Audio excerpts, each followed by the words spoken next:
Well, good morning, good afternoon, good evening, and good night, wherever you may be. Thank you for tuning in, watching live and or later as it will go. Today's going to be, I thought it's going to be a short one, but this is an interesting subject that I want to talk about, so it could be longer. But as always, if you don't want to be part of the process and you're not interested, then just move on. That's fine. If you do stay and you want to be part of it, then click the like button, subscribe, share, do all that, but do it now and then do it later too if you wish. If at the end of it you don't like what I say, then just unlike it. All of those little things help me just a little bit. So if you can do that for me, that would be truly wunderbar. Good morning, Kookaburra. Thank you for tuning in. So what I wanted today to talk about is belief. I've noticed a lot of things on the internet recently, probably since the big bloody COVID shit that's happened. People are starting to question belief and idea of what, and I'm even questioning what does it mean to actually have a belief. So obviously, being a based right wing, I'm not really, but the Jordan Petersons and the Joe Rogans and Douglas Murray people in the world are all talking so much more about belief and or God that you've got to start questioning what it all means and where it all goes. And from Jordan Peterson, I got this because I'd never understand it myself without having someone else bring it to me, which I think is a lot to do with the ideas we have in the world anyway. But Nietzsche is a philosopher or a psychiatrist who actually talked about the death of God. And the death of God was, in his mindset, was a way to liberate the human spirit. And it sort of allows the human spirit to create their own values and their own ideas and then live by that. And I think, in my opinion, and this is the belief that I'm having at the moment, that I'm not so sure about the death of God and what it means, but it definitely means that the world in the last 150 years has gone to an extremely volatile environment. And sorry, I had to get the ball off my dog. It's dropping it at my feet. No, later, not now, later. So I guess I don't know enough about it, but so what does it mean to believe? I guess I don't know that I'm a theist or I don't believe I'm an atheist or an agnostic. So it's taken me a little while to understand the terms of what they all are. But as far as I'm aware, an atheist is someone who just doesn't believe in God. And an agnostic person is someone who doesn't know and can identify that there's only one God. Like I don't know, but you let me know. I mean, I've done the research, but that stuff doesn't stick in my head for some reason. So it's sort of like, I actually believe, again, about belief, that the person who says they don't believe in God has to acknowledge that there's a God, not to believe in a God. So it's almost like, how can you be an atheist then? Because you don't believe in God, which means you acknowledge there's a God, not to believe in it. Am I just being petty? Maybe I'm being petty, but I don't know that there's any chance of not believing in a God, I guess, is my mind in one way, shape or form. Because there's so many labels for the word God, I'm changing the word for me, and I say it to most of the people I know that the word for me is irrelevant because it could be anything, like whatever. I actually call it Gus. Let's just have a little look about, for me, about the binary of existence. There's male and female, which we know, it's 100%. There's no other alternative. You can't be non-binary because you are either one or the other. You can identify as a starship if you want, but you're not going to be one. You're either a man or a woman. That's just the way it is. And your mind can try and tell you that you're something else, but you're not. You're a man or a woman. So for my mind, all creation is about that binary existence. So for there to be a God, there has to be a goddess. Of course, that makes sense. And we all know the goddess of the earth is Gaia, or Mother Nature, whatever you want to call it or label it, sort of irrelevant. But without a Mother Nature or a goddess, the God is irrelevant. So to call it God and goddess is sort of a little bit... Can you go away, dog, please? You're very cute and all, but I'm busy. So let's say we've got Gaia and everyone understands, or most people understand Mother Nature is something we should worship, and and look after and care for, because if we don't do that, it'll destroy us. And we know that from history and all the archaeological digs and things. So above that, you've got to have a God or something above that, not God for the want of the word. But so I'm going to go with, for my philosophy, my belief, because that's what today is all about. Anywho, is I've got a Gus and I've got a Gaia. So Gus to me is God, universe, source, spirit, whatever. And then Gaia, which is Mother Nature. So Gus and Gaia get together and they create. And what they create is energy. And energy is the thing that is part of this process, which is undeniable. So you can be a Buddhist, a Christian, a Hindu, Muslim, it doesn't matter. But when you meet someone, there's an energy exchange. So if you want to believe in anything, for my liking, believe in the energy exchange between people. Believe in the energy exchange of the universe, or inside of a family. I have an energy exchange between my right side and my left side. Sometimes I'm in conflict between my creative side and my actually doing side. But inside of that conflict there's an energy source involved. It creates that. And from that energy comes a creation. It may simply be that I sit down on the lounge and watch V8 supercars all day and I'm creating that reality. Or in my conflict, I actually go out and physically create something in the workshop. So that's the energy that's involved inside of myself. So then when I take that out to the next level inside of my ring or my circle is my family and my wife, and then to my extended family. So, and there's an energy exchange between that. And sometimes the energy exchange is really, really vibrant and it's exciting. You feel really, really alive with the energy you have with someone. And sometimes that energy is really dark and it's really sinister, but there's still an energy regardless of how you want to perceive it.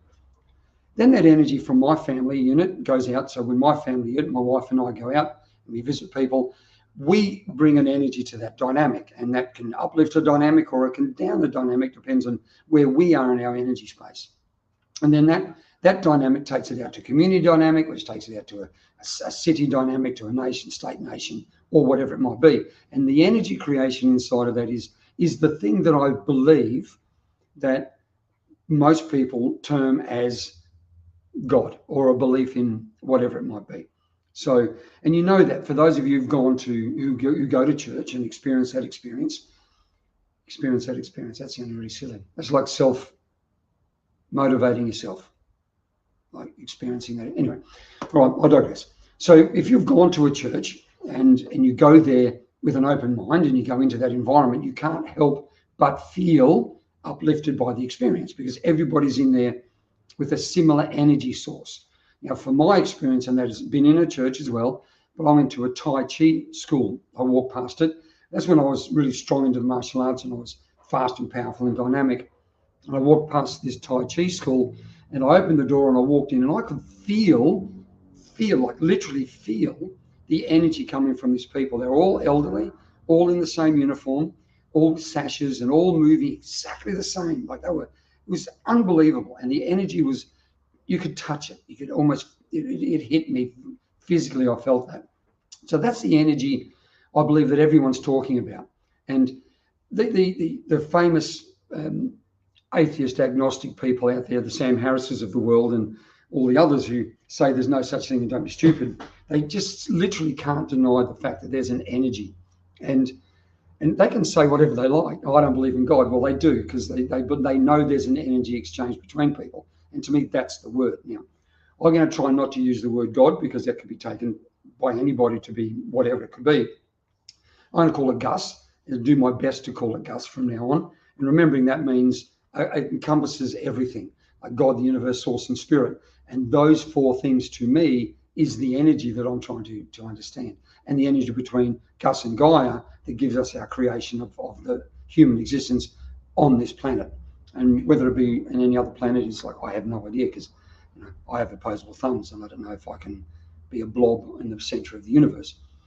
But I guess it is what it is for everybody. I hate that saying, but it pretty much is that. So you can have any philosophy and belief you like, but what we don't know is where that leads and where it goes. So I guess and then it talks. So we look at.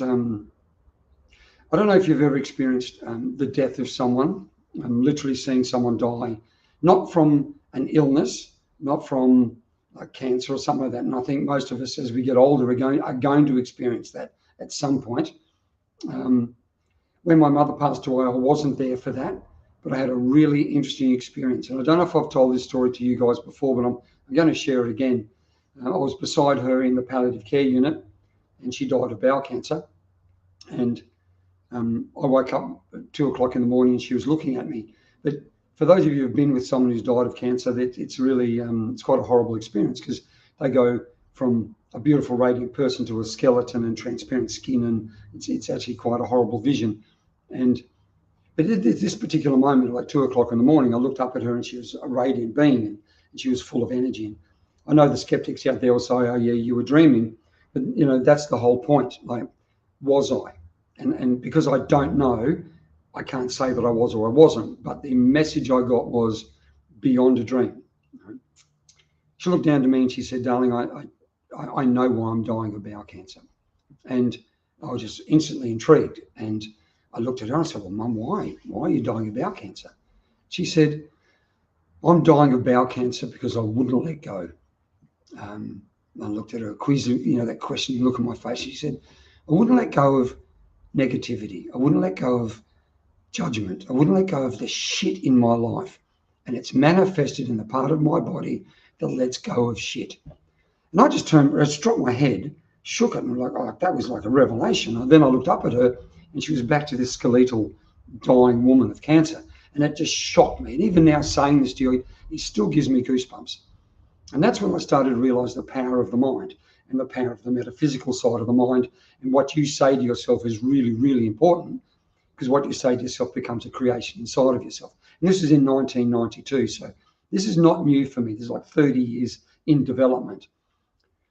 And then when my father passed, and I've explained this, I think, to you guys before, but just quickly, because it's the same thing, like 30 seconds before. Now, my dad, in his mind, I think he was a agnostic atheist, if you can be too. I think you probably can be. So he used to always, question Mum's belief and almost put her down for having her philosophies and ideas.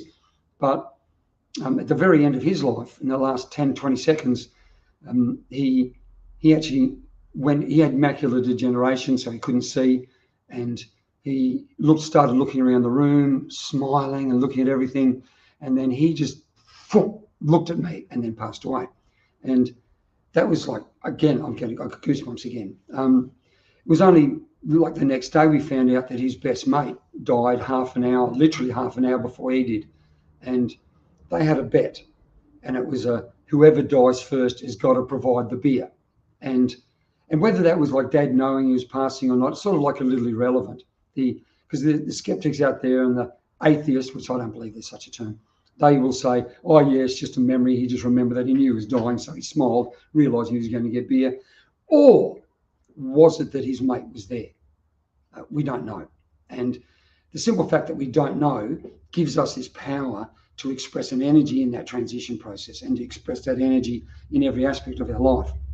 So because I don't know if Gus and Guy are real, I don't know when at the end of the day I'm going to go up there and be met by Gus and Guy holding hands and bringing me into the fold. I don't know. I just don't believe that there can be nothing, because energy doesn't die. The energy inside of me won't die. Getting back to why I bring this up is, those of you who have been around death and have seen it, you'll know that the difference between a person who is asleep and a person who is dead is you can actually, know it. You'll just know it in your being. When Mum was passing, there was a lady next door to her, because they both all had separate rooms in palliative care. She was an older lady and she was dying. You walk past every day and you look at her. I'd walk past in the morning, I'd look at her and her mouth was gaped open, and in that state where it's only moments to go, and you knew she's alive, and say good morning, and there was nothing, but you knew it. And there's one day I walked past her and I looked at her and I went, "Oh, she's gone." She visually looked no different. I went to the nurse and I said, "I think Mrs. can't remember her name, has passed." And yes, she had. So there was the word's tangible. There was a definite energy difference between the alive woman and the dead woman. There was an energy, it was gone. I saw a motorcycle accident and the guy was riding beside me really quick. car pulled out in front. He slid the bike, hit the side of the car, fell down. And I walked up to him and I go, oh, he's dead. Like there was just nothing. Like there was nothing coming from him. If he was falling down and you go, my God, you'd know. There's a sense of feeling where you know the person is still there. And there was nothing there. He was instant, like instantaneous dead. So I guess for me and my experience of death and the movement through death, there is a definite difference of energy when it leaves the body. And I don't believe that energy just dissipates. I think it has to go somewhere. And where does it go? Well, that's entirely up to the energy source, and I don't have any idea. But I guess that brings back into the next part of this, is the reincarnation side of it, right? So I've got a little analogy I talk about, and it's a car, like my first car. My first car was a HR station wagon, blue with a white roof. Those in Australia will know that is a butt ugly Holden. But it was a cool car. It cost me $400 back in 1974 or something, 1970. 77, 78, and I loved it to death. I washed it every day. I put really horrible curtains in it, as you did in the day. And I outgrew that car. So I got out of the car and I moved and I got another car. And when I got out of the car was inanimate. It didn't work. It had an engine, it had a running gear, it had body and wheels and tires, it had all that stuff and doors, but it was inanimate. So it's a little bit like, for me, a human body. So this argument at the moment about abortion and when is it right and all that sort of stuff. And you ask a woman when a baby moves for the very first time of its own accord. And in some philosophy, at some stage over the last 50 years, in all the readings I've done, there's a thing called the quickening. Good morning, Michael. I just see your comment, and also waffles and whiskey. I'll get to that in a minute, but I'm on a roll. So I guess the analogy of the car for me is, as I walk into the car, my vehicle, I am the spirit going to the car to animate that car. So when a baby moves for the first time voluntarily, not as part of jiggling inside the womb, when it stretches its arm for the first time or it moves its leg for the first time, is when the spirit goes into the body. And that's when that body then becomes an animated existence, an animated being. Now, I don't know when that is now, because I've never actually carried a baby, but I think some women will say that happens in the very first 10 weeks or whatever. At that point, you've got a live existing spirit in a human existence, and that means that existence is animated. So when the body at the end of life and the spirit leaves that body, the body then is inanimate, and it is no more the combination of mind, body, and spirit. The spirit's gone. So it's just an inanimate object. It's a mind and it's a body. Now, that's when the spirit leaves. So then getting back to the car analogy, I got my first car, which was a HR station wagon, which then I swapped for a Combi, believe it or not. Yes, I had a Combi. I had a few of them, actually. And then I went into an inanimate Combi, and I put my key in. The spirit of David went in there and animated that Combi, and I drove it. So I drove that vehicle to the point where I no longer wanted that vehicle anymore, and I exited it, and I went to another one. And I kept doing that until I get to the vehicle that suits the purpose for as long as it does. Now, the vehicle I got at the moment is absolutely awesome. Thank you, Adrian. And I'll get that back to you. So it may not be the only vehicle I'm going to have until I don't want another vehicle anymore. And then when the last vehicle comes, I've moved out of the vehicle. Now, on this plane, I will physically then move my spirit out of this to another, and I'll go into a different type of vehicle altogether. It may not be on this one. So again, the skeptics will say, but that vehicle, someone else can get into it. And that doesn't mean that it's dead. It doesn't mean it's inanimate. Well, it does for my experience. It does for me personally in my existence. I don't care about anybody else's existence. Everyone out there has heard of the reincarnation example. Like, oh, how can 5 women or 100 women in the world think that they were Cleopatra in a past life? Well, they could have been Cleopatra in a past life. It's sort of like it's a little irrelevant, you know. The fact is, when you're a spirit in spirit form, you know it all. You're part of that, or energy in energy form. You're just part of the energy source. And if I sell my car to Roger Bannister, and Roger Bannister hops in that car, then he animates that car. It's still the same vehicle. It's just a different animation. Anyway, that's irrelevant. So for me, the car engine running gear is the brain and the nervous system. The the doors, the wheels are sort of fingers and toes and arms. You can take all the doors off the car and the car will still work. You can take the arms off a person and the existence will still be there, so long as the central nervous system runs. So I guess the reincarnation example for me is it does work. I think that we can reincarnate, and I think we can be, and we move into vehicles until we've solved everything we need to experience, and then we move out to something else. So I guess when it comes back down to that, let's get back to Gus and Gaia in that example. In my binary of God and Goddess, or the energy source of two, the tree of life is across so many different religions and philosophies that it's sort of like it's undeniable. It comes from everywhere. Indigenous people of many cultures talk about the tree of life, and maybe not in those words, but they have something very similar to it. So I just want to go on that for a moment, and then that'll bring back into the atheists and agnostic people and why I don't believe that you actually can really be that. The tree of life has roots into the ground as it reaches up to the sky. It has to be deep both ways. So that goes back to the heaven and hell argument. So where we are on the plane of heaven and hell will determine your mindset and your existence and where you believe you are. Let's say we're on the tree and the root system goes deep, because Gaia is nurturing us from everywhere, from all parts of the ground and the earth. Gaia pulls that into to feed the tree of life. The tree of life won't grow unless Gus is giving us all the light and the energy to allow that to grow. So that's why the relationship between Gus and Gaia have to be, because without Gaia, Gus has got nothing to fertilize and grow, and without Gus, Gaia's trees will die. So that they have to work together. So the tree of life grows and it comes out through the trunk right up to the very top. And out of all the major branches of the tree of life are the major religions out there at the moment. Like there's Buddhist and Hindu and Christian. Well, I don't know what they are. What are they? Catholicism, Christianity, Islam, Buddha. I don't know, maybe 6 or 7 of them. And they're the major trunks of the tree. And when you're on a major trunk of the tree, the leaves and the little branches don't start right at the very beginning as it comes off the trunk. They start to go out at the end. Right? And that's where you start to see maybe Catholicism has an offshoot of a slightly bigger branch, but it's still basically Jesus Christ and all that sort of stuff. And the Muslims will have their own where it's actually Muhammad, and the Buddhists will have Buddha, and then it branches out into little off streams of that, and that's the offshoot religions of the major religion. And as the tree of life grows up, it gets closer and closer to Gus. All more smaller branches start to come off, and there are offshoots that aren't really those ones. And you could say the Church of Scientology. That's right up there, a little bit out there, a bit higher. It's got nothing to do with that. And I don't know, there might be a Eckankar, I think that's another one that might be higher up there as well.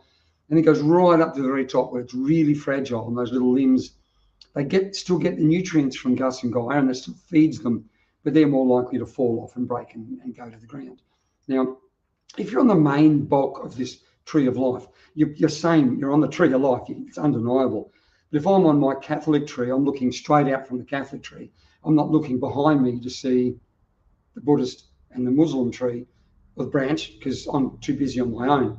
And then if we, again, I think I've mentioned this before, but if we turn around and look back at the tree by looking back at ourselves, we'll realize that all of those others are still part of the tree of life, and it's sort of irrelevant. So let's get back to, for me, a tree of life is an evergreen. Now, as far as I'm aware, an evergreen tree stays green all the time. It doesn't die off and come back. So the fact that the tree of life is spirituality, is energy, it's there, it never dies, it always grows, it's always going to be there. And you can not ever not be on that energy tree. Like, you're always there. Now, the agnostics / atheists who believe that they're not on that tree are just a leaf that has fallen off. And they initially fall off and they feel they're flying free. I'm flying free. I don't believe in the tree. I'm flying free. But then pretty soon there's a fall, right? And they will fall and they will hit the ground, and then they will wither and die, which at the beginning they already were. As soon as they fell off the tree, they were starting to die, and they hit the ground, and then they decompose. And when they decompose, where do they go? The decomposed body goes back into the ground, which goes and feeds Gaia, which then feeds a tree of life. So they're never really out of the loop of the tree of life. You're just bloody on it. And In an evergreen, you might get a leaf or a branch that physically dies and literally dies on the leaf or on the branch, I mean. But what that does is it just naturally breaks and falls off. And then again, where does it go? It's at the base of the tree of life. It decomposes. Gaia takes it back and feeds it back to the tree of life. So the agnostics and the people who don't believe in this energy that's there, that's actually real, you can call it whatever you like. If you want to label it as a spirit and source and universe and God, you can do that, and that's irrelevant. But it is all the same energy. The label is irrelevant. What becomes relevant is the fact that the energy is real and you are part of the energy regardless of what you believe. You can argue it as much as you like. I think it was Jordan Peterson who said you cannot believe in a wall, but if you run into it, it's still going to hurt you. And this is one of those things. You don't even have to go anywhere near a wall, or you can walk and avoid a wall all the time. But the wall's there, the wall's real, believe it or not. You're going to run into it at some point in your life. You're just going to, and it'll hurt if you believe in it or not. And this is that for me, the energy is just that. So thanks, Michael. I love the analogy as well. So that's why it's taken me a lot of years to develop this one. So hopefully with this sharing with you guys, you can work with it and maybe give this to someone else who has a slightly open mind, who's willing to experience something along this and put their mind into a different process. Because once you acknowledge the fact that we are all part of this, then you start doing this. You start trailsing. You start trails for those newies who haven't seen it before. Trails is take responsibility and own your shit. And if you do that, then you are really embracing the energy that I'm trying to get you to embrace. It's not one or the other. Jesus Christ was a fantastic human being, and I put that down as a human being. The fact that he's lasted 2,000 years or more is a testament to his state of what he did and what the people followed behind him. In my view, he was a human being who did miraculous things. Whether he healed the dead, sort of irrelevant. He gave people faith, and he gave people a belief in something that was stronger than the tyranny that he was part of. So essentially, Jesus Christ was an anarchist who fought the current system at the time, pushed the Romans out. The Romans crucified him, and then they blamed the Jews for it, which is like, yay, happy day, because that wouldn't have happened. But Jesus Christ was an anarchist, and I think we need one. I think we need an anarchist today to bring everybody back to what underlying between the lines, I think, of what Jesus said was, I'm the Son of God, same, no different to you. You're a daughter of God, you're a son of God, we're all the same. So in an essence, he was saying we're all the same. We are all energy. We are all the energy. And you don't have to go to church to experience that. You just got to experience it. You've got to embrace it in yourself. You embrace that energy part of you, that sense of you that makes you be everything you are. And you take responsibility down this. Take responsibility and own your shit. Then you will become that energy source that everyone will be part of. And it just grows from there. Anyway, I'm not going to go anymore. I've got so much to do in the throes of running a garage sale tomorrow. If you've ever done one of those, garage sale / yard sale, unbelievable mindfuck. This is like, and things grow out of place you didn't even realize that they were there. So in the middle of doing that, I'm going to go down to the shed and enjoy a day of moving stuff yet again. Love that. No, not really. So I'm going to go down and do that. Thanks for tuning in. And remember that about 110 people are going to die today and 270 people are going to be born. Send those off who are dying with honor and respect, and embrace those and bring them in with peace. That's what we've got to do. Enjoy your journey, guys. Peace, love, and mung beans. You have an awesome weekend, and I'll be looking at you. I'll maybe not be on next week because I've got no idea where we'll be. But if I am, I'll be looking at you. If I'm not, then I won't be. Enjoy your journey. Thanks for watching. Don't forget, like, share, subscribe. Experience this energy. Think about the energy thing. Give the video to someone else to have a look at and see maybe can help someone open their eyes. Thank you very much. Have a good weekend. See ya.